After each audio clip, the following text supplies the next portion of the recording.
Dear friends, welcome to the Priest Podcast, sponsored by the Napa Institute. You may not know it, but one of Napa's most meaningful efforts involves the formation and support of priests and religious. We have become fascinated by the stories of our clergy. Through this podcast, we want to bring you some of these amazing stories too, but in a way that is unique. Priests interviewing other priests from all walks of life and backgrounds. We think this series will be a great resource for everyone, those considering the priesthood, as well as those in active ministry who may be struggling or just looking for good ideas. But even the laity will benefit by learning more about the needs and thoughts of the clergy as we consider how to support and pray for them, given all they do for us. So sit back and enjoy this glimpse into the life and work of the priest.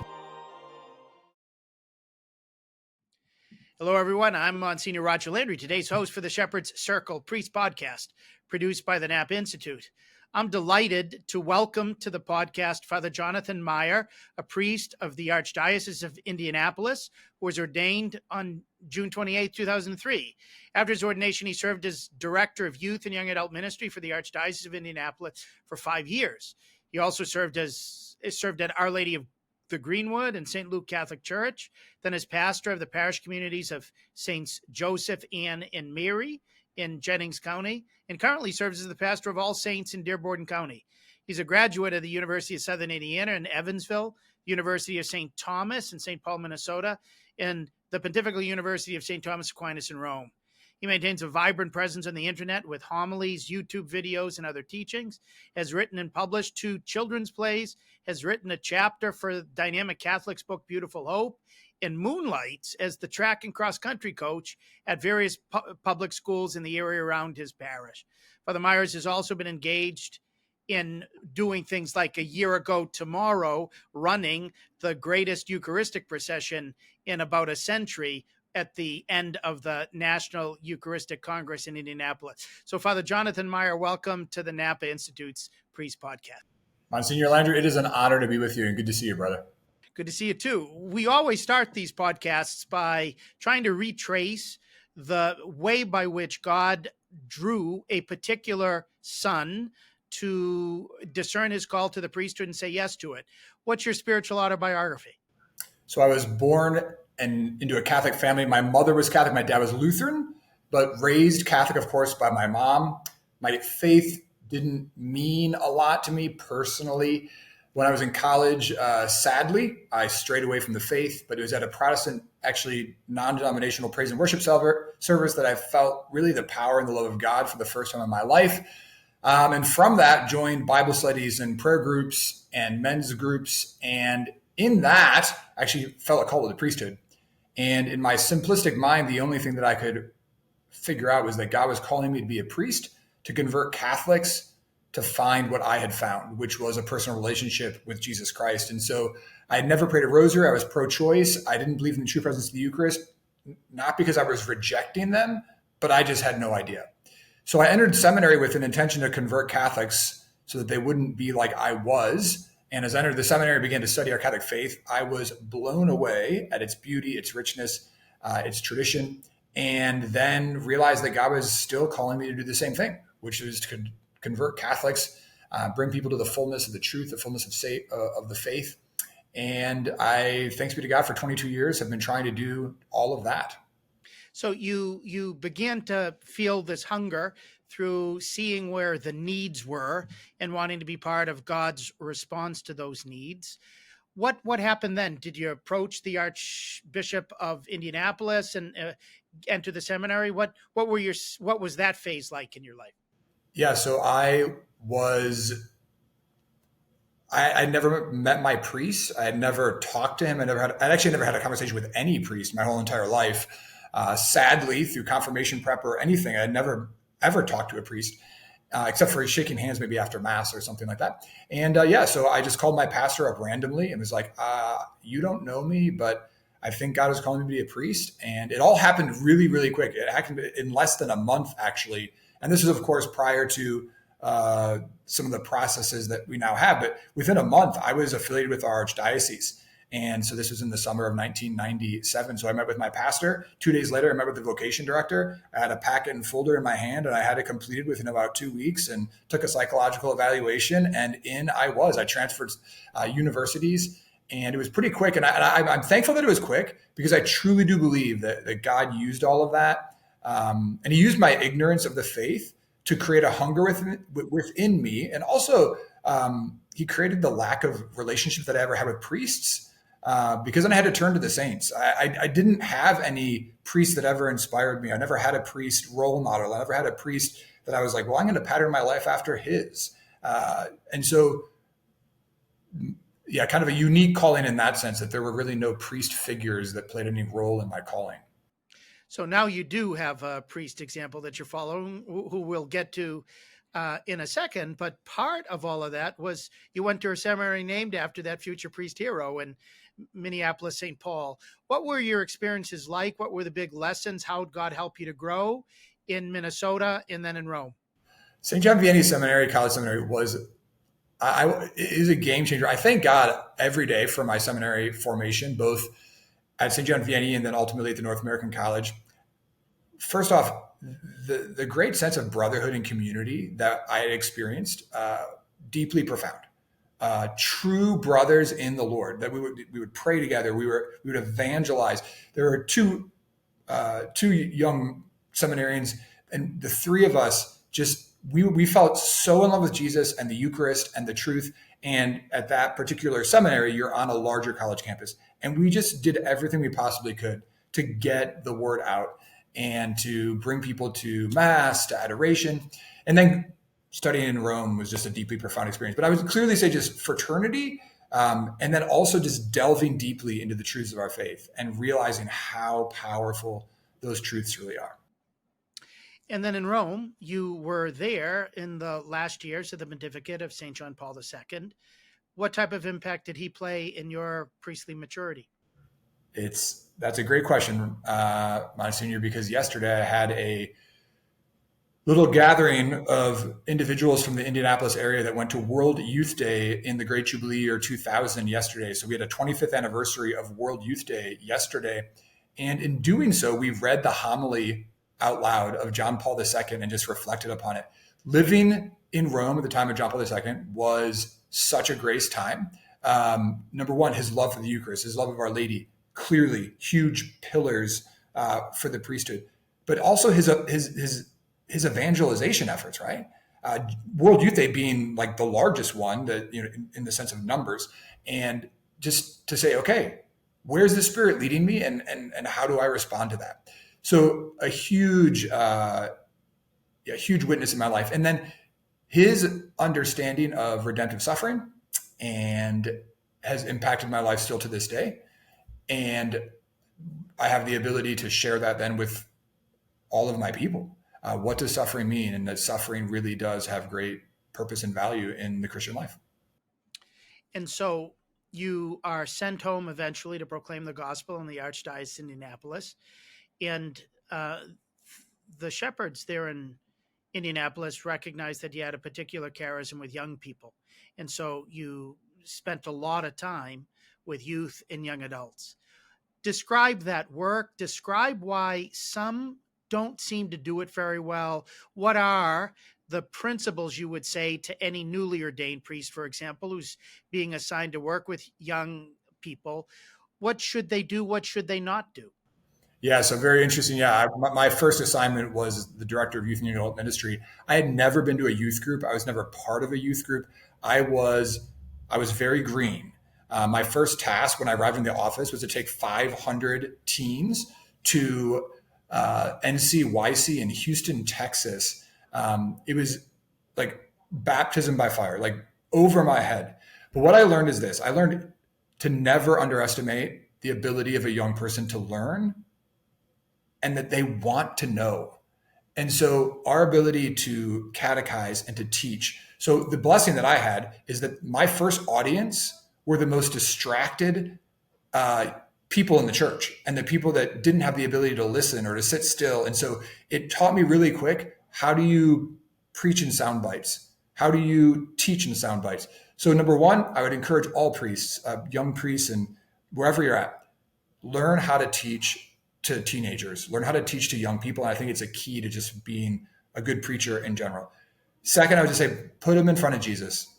Like, I could give the best talk in the whole entire world, but the greatest thing you can do is put him in front of Jesus.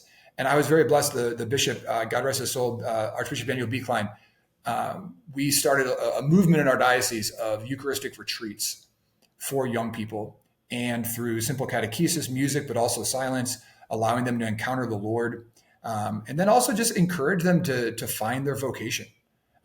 We have a young adult group right now in my parish, and every now and then, like once a month, we send out, like, please send us your prayer intentions. Every young adult that responded, it was something about vocation. They don't know where they're going. They don't know what to do. They're looking for something. So I would say those would be the three great pillars: catechesis, and learn how to do it quickly and well, put them in front of our Lord, and help them find what God is calling them to do in their lives.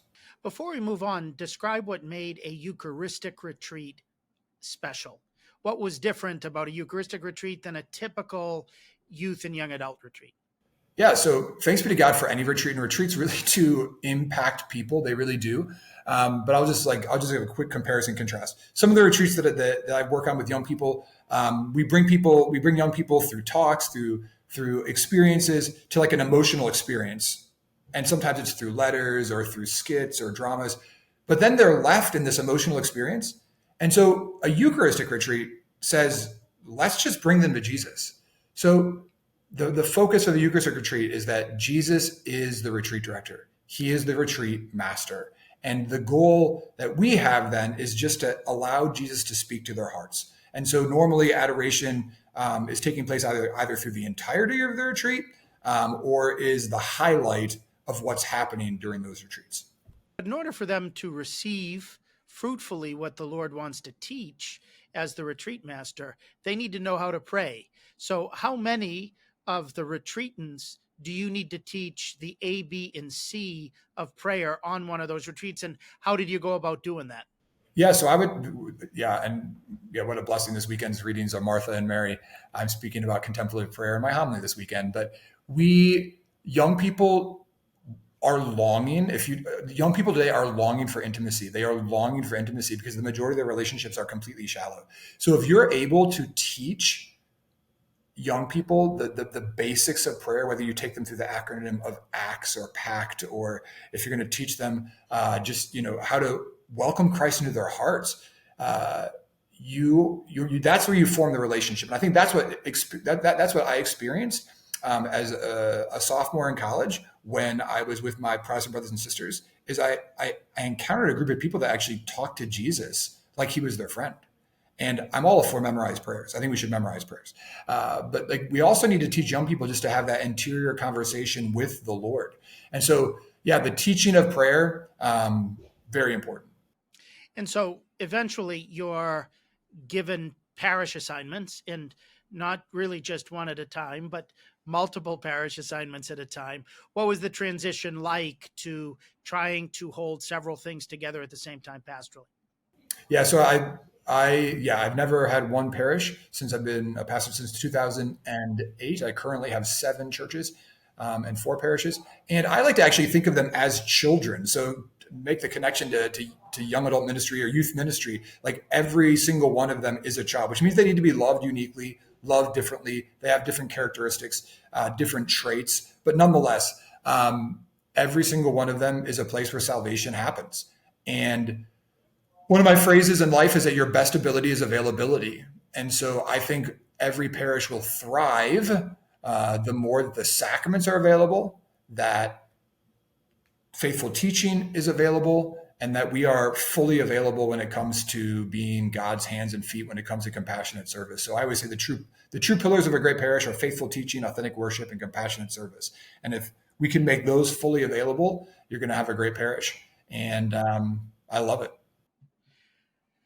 So the average priest listening to a pastor say that he was pastoring 3 demanding children at the same time, and now 7 demanding children at the same time, would be afraid of burnout. You seem, and I know that you were rushing to this interview just having finished a wedding, and you've already obviously prepared your homily on Martha and Mary for this weekend, but to a priest who fears burnout, how do you keep the flame burning? Yeah, so to any priest out there struggling with burnout, we cannot do anything without prayer. And so for me, my number one priority is to spend time in silent prayer. and to just rest with the Lord. And so I put a high priority on just spending silent time with the Lord. I try to do 2 holy hours every day. I also prioritize taking care of myself, like physically. I know people often are like, oh, Father Meyer, this is crazy. He coaches cross country and track at public high schools. And I do. And that is a form of evangelization. And I'm in public high schools every day, but it's also a way that I physically take care of myself. So daily exercise, right? I'm not saying you need to become a track coach or a cross country coach, but we do need to take care of ourselves physically. And I do think that regular exercise helps with stress, with thinking. I pray all the time when I exercise as well. And so it's just a great way to just clear your mind. And so I'm a big believer. I actually talk about MESS, MESS, move, eat, sleep, silence. And the third S is socialize or have good fraternal friends with brother priests. So move, are you exercising? Eat, are you eating healthy? Sleep, silence, and have good fraternal relationships. And if you don't do those things, your life's going to be a mess. And so if I'm taking care of those things, then work takes care of itself, has been my experience. You are now pastor of 7 places. Describe your parish in Dearborn County. Yeah, so I've been the pastor here for 11 years, thanks be to God. I started off with 4 parishes that canonically became 1. And then after doing that for 8 years, I was given the next 3 neighboring parishes. And those have not canonically joined, or they are 3 separate canonical parishes. And yet I would say that the brand or the way that we worship, the way that we catechize has all been brought to those 3 other parishes. And it's a pretty dynamic situation, I would say. We are highly focused on the Eucharist. We have 2 Perpetual Adoration chapels that have been opened. We have confessions offered 2 times a day. It's myself and a brother priest who also happens to be my best friend, which helps out a lot. And driven very much so to evangelize and to be outside of ourselves. So we say we have 7 buildings, but our buildings exist for us to go out. So actually, we have 35 buildings. We have 7 church buildings, but it's we exist to go out and to make a difference in our local area. I want to talk more about the priority that you have set for Eucharistic access and adoration for your people. Most pastors won't have a chance to start Perpetual Adoration in one parish. There are still fewer than 1,000 among the 17,000 parishes in the U.S. You have already started 2. Why has that been such a big priority for you in terms of your pastoral strategy in the parish? And what fruits have you been seeing in the before and after with Eucharistic adoration in 2 of the places and still growing? Yeah, thank you for asking it, because I love talking about this topic. I was blessed. My first 2 assignments as an associate both had Perpetual Adoration. So when I was made a pastor for the first time and there wasn't Perpetual Adoration, I just felt this void. I was like, where are people praying? Where are people spending time in silence? And we all know from the seminary that if you're not praying, if you're not spending time in silence, I mean, you can go to daily mass. As a priest, we can celebrate mass every single day. We all know this, right? Like we can celebrate mass every single day, but not actually like enter into prayer. And so I began to ask myself the question, well, if I have the Blessed Sacrament even in my rectory, like what about my poor people? Like when are they going to have opportunity? And particularly, you have 5, 6 kids. Like when do those people pray? And so it really just came out of my heart in this sense, like people need this. And I had seen as a young priest and associate, the gift of it, the grace of it in those parishes that I served in. So I was just like, I'm going to open a Perpetual Adoration chapel. So I opened a Perpetual Adoration chapel during my first assignment. And then when I arrived here, I did the same. And then we opened a third, that second one in this particular assignment just a year and a half ago, I guess.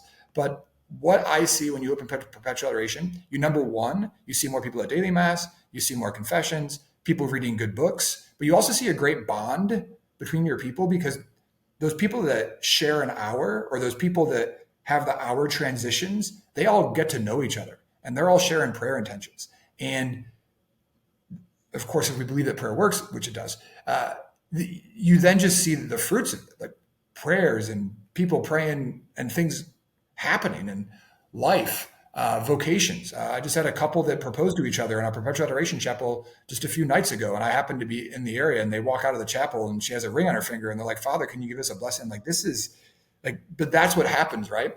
When you begin to really just allow Jesus to do the work in your parish. Like I love the fact that I just put Jesus on the altar. He does all the work.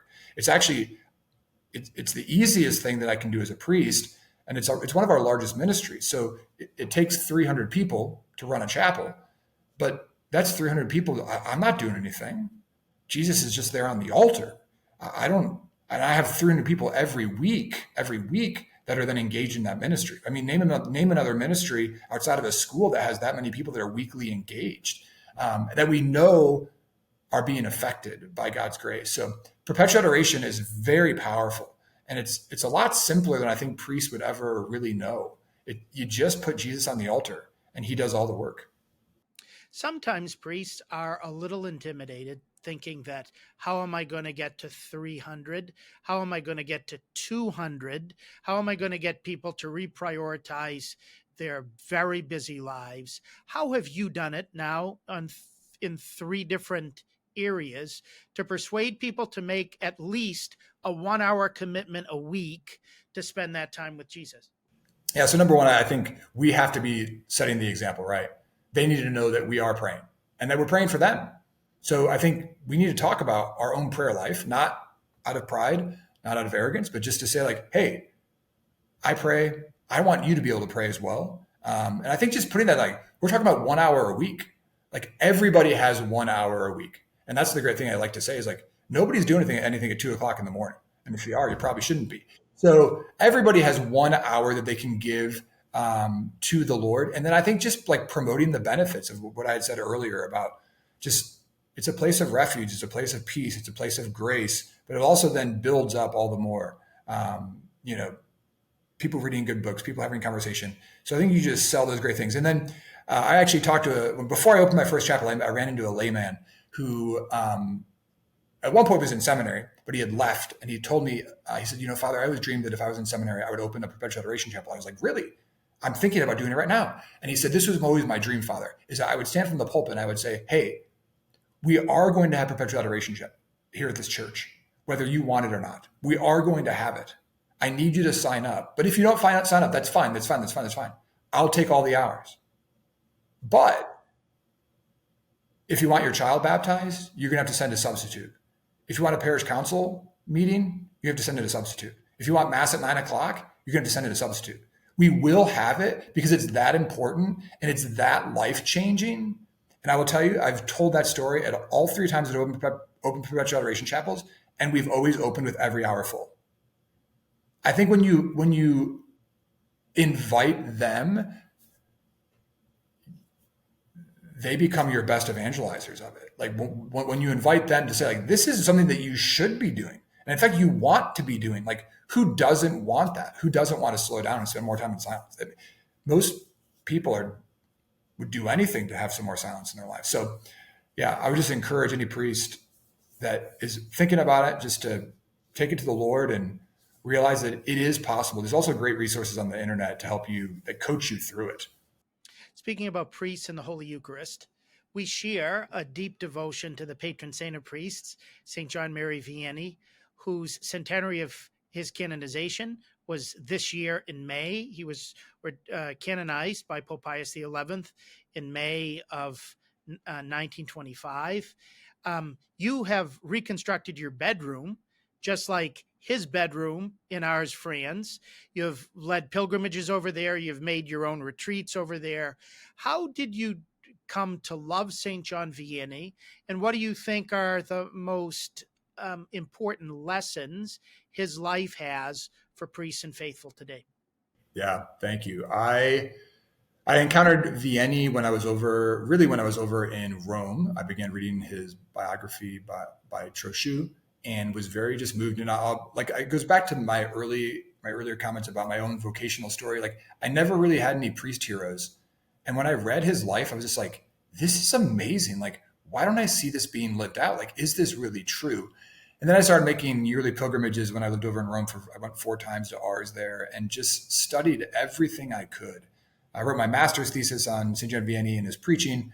But I would say like the grace for me for St. John Vianney is realizing that this priest who often is kind of put in a box is like he heard 14 hours of confession and did extreme penances, that there is so much more. So for example, he taught youth catechesis every day. There's youth ministry. He spent 14 hours in confession, but what does that say about Vianney? He was an amazing listener. Then there's Perpetual Adoration in Ars even today, but he believed in Eucharistic adoration. So I go back to when I say that my best ability is availability. John Vianney believed that his best ability was availability. He just said, how do I make the sacraments available? And then he also he preached against the errors of his time. And he found a way to bring the truth to revitalize a culture after the French Revolution that terribly needed it. And when we look at our culture, I don't know a priest who thinks that things in our culture are great. I don't know a priest that arrives at a parish is like, wow, everything's fine here at this parish. And so the lessons that he taught me are really timeless lessons that are applicable to every priest's life. And his love for the poor, I think that often gets overlooked. He opened an orphanage and funded it. He was paying for the total annual fees for 30 family farms for the poor people in his parish. He used to have a cassock pocket that was pretty deep that he called his shuttle pocket. As soon as he put money in, he was taking the money out to be able to give to everybody else. I mean, his Eucharistic love led to his trying to imitate the Eucharist in the way that he was giving his body, not just his money, so his body and his money out to those who are in great need.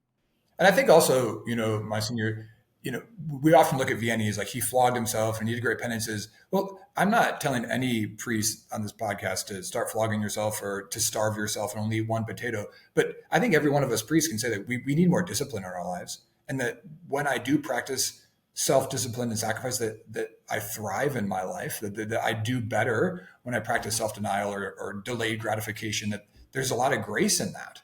I mean, that's always been a part of the church's tradition. And I live a very comfortable life. So I think there's just so much to learn from him. He's just been a big hero of mine. And I've actually loved sharing him with my parish. And my parishioners have really learned a lot from him and how to help to bring about the conversion of their fallen away children, grandchildren, and godchildren.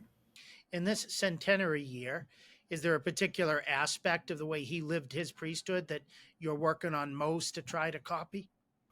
I would actually say it is his listening. You made reference a little bit ago about we opened up a coffee shop here at the parish, and it's called Ars after the curate of Ars. And I opened it with the parish council and a committee with the idea we wanted to create a place where people could listen to each other. And one thing I've been trying to do during this year is to really just try to say, okay, when I'm hearing confessions, am I listening? But also when I'm in meetings, when someone's in my office and they're distressed or crying, or it's at a funeral, like, am I taking the time to genuinely listen, or am I thinking about the next thing? Am I thinking about the next task? Am I making to-do lists in my mind, or am I genuinely entering into it? Because I was like, Vianney had to have been an amazing listener in the confessional, or people would not have kept coming. They came because they were heard, and in that being heard, they encountered the Lord. I want to talk a little bit what you mentioned before, that you are a track coach in public schools. You've always been a runner, and so this is something that you didn't have to learn. It's something that you enjoy, but you've got 7 parishes. You're doing a lot in those parishes, and yet you're prioritizing the time to go out to coach track and field. Why is that such a big priority? How has it strengthened you, in addition to the exercise you mentioned before? And what fruits have you seen in terms of your interaction with those in the public schools? Yeah, so I think we all know that things in public schools are not all that great. And a door opened back in 2011 for me to start coaching in a public school, and has remained opened. Thanks be to God for that. But it has been allowed so many different opportunities, whether it be for me to, athletes have been baptized, whole families have come into the church. So when we speak about like individual conversion, but also just to have that moral force within the school. I have a direct relationship with the superintendent, with the principal, with the athletic director. I know all the coaches all know me. There is no swearing. It's amazing what happens when a priest enters into that realm and people begin to act differently. And Catholic or non-Catholic, the students are very respectful. And I would also say, just, I find tremendous joy in trying to inspire people and call more out of people, particularly through sacrifice, self-denial, delayed gratification. And that's exactly what happens through athletics. So athletics within itself, we all know this, that athletics within itself is a great analogy. St. Paul used this again and again. And so it gets me excited every day to see young people changing their lives, and to be able to pull them aside and apply it to the gospel, and to just speak words of truth into them. So it really is I'm there as a coach, as a priest. So I always like to say, the words that are sometimes attributed to Francis of preach the gospel always if necessary, use words, are very true there. But I do also talk a lot about Jesus, and I pray a lot with athletes before every race and meet. But yeah, it's a profound experience. Young guys are by nature competitive, and track and field runners are very competitive. Can they keep up with the old Catholic priest who's their coach?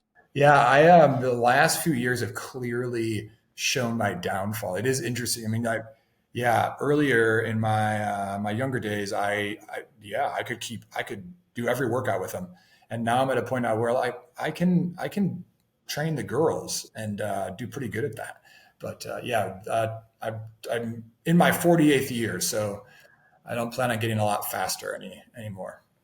I want to talk about two last things. The first is a year ago tomorrow, you had a unique opportunity to be the coordinator of the Eucharistic procession during the National Eucharistic Congress in the center of your diocese in Indianapolis. 60,000 people accompanied Jesus that day. It was one of the most extraordinary experiences of my life. What was it like to be in charge of that? And what fruits have you seen in Indianapolis, in the greater Archdiocese, as a result of Jesus walking from the convention center all the way to the war memorial as the victor over even sin and death was exalted in blessing over that vast a multitude? Monsignor, your words are so good. I love it. And I mean that, I take that as a compliment, but gosh, you're so good at saying things like that. I still, to this day, actually hanging on my wall just to my right is a huge blown up image of our Lord, and on the altar and the canopy and the bishops and going through the streets. I am so humbled that I was able to partake in that and to create the throne and that place for our Lord to dwell during the procession. I've loved Corpus Christi processions my whole entire life. That one was so profound. I was just explaining something to it yesterday because someone asked me about it, because they know the anniversary is coming up, because I've talked about it a few times.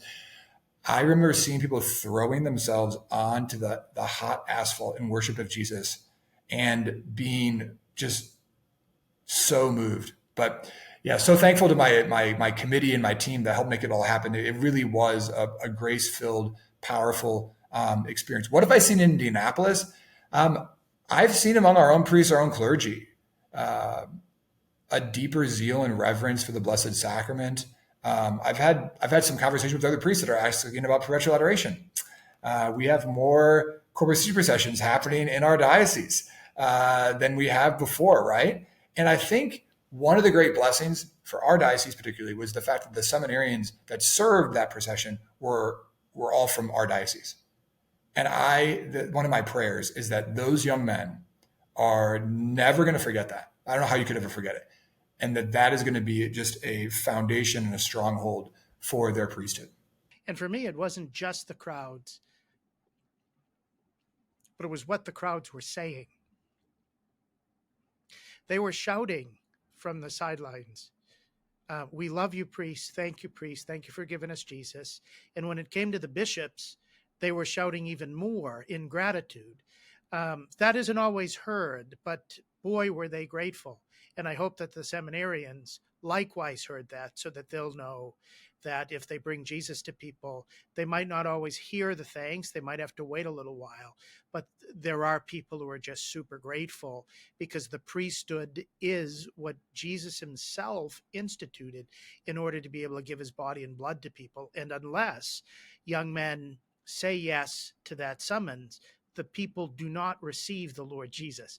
And so the whole priesthood exists in order to be able to bring Jesus, particularly in his sacraments, to others. And I join that prayer for the seminarians of the Archdiocese of Indianapolis.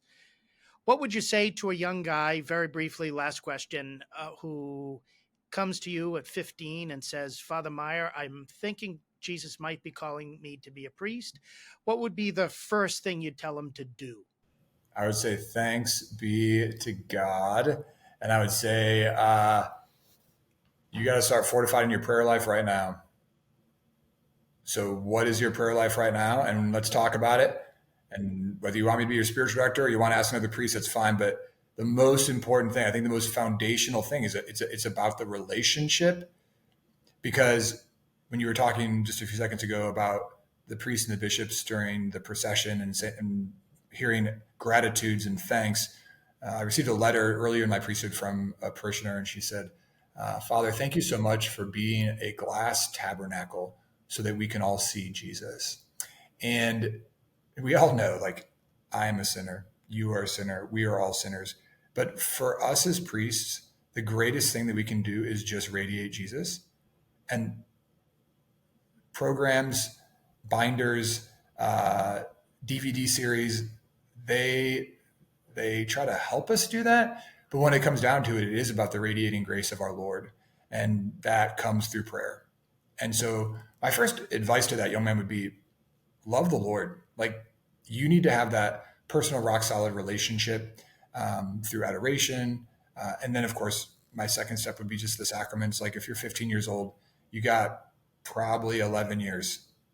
So feed on the Eucharist. Young Carlo Acutis is such an example to me and to my young people in my parish of his time in adoration, his time at Mass, powerful. And from a young age, at age 8 or 9, he made the decision to do that every day. So that would be my advice to a young person. Thank you, Father Jonathan Meyer. It's been great today to have a chance to talk to Father Meyer of the Archdiocese of Indianapolis about his priestly vocation, life, and work, and especially to hear what he said about how to minister to young people and youth, to start giving people the opportunity to have direct access to the Lord 168 hours a week in Eucharistic adoration, to speak about his great love and what he's learned from St. John Vianney, as well as about the incredible privilege he had to bring Jesus into the streets in a way that we haven't seen in many decades. Imagine what it would be like if we had more priests like Father Jonathan Meyer. That's why the Lord Jesus urges each of us to pray to the harvest master for more diligent laborers for his harvest. So please join us in praying for shepherds after Jesus' heart, after John Vianney's example, and encourage the young men you know who show signs of a vocation to ask Jesus in prayer whether he is in fact calling them to serve him, the church, and the world as ordained other Christs. Please check back next week for an interview with another hardworking priest in the Lord's vineyard. I'm Msgr Roger Landry, and I've been delighted to be your host today on the Shepherd's Circle Priest Podcast. Thanks once again, Father Jonathan Meyer. God bless you all.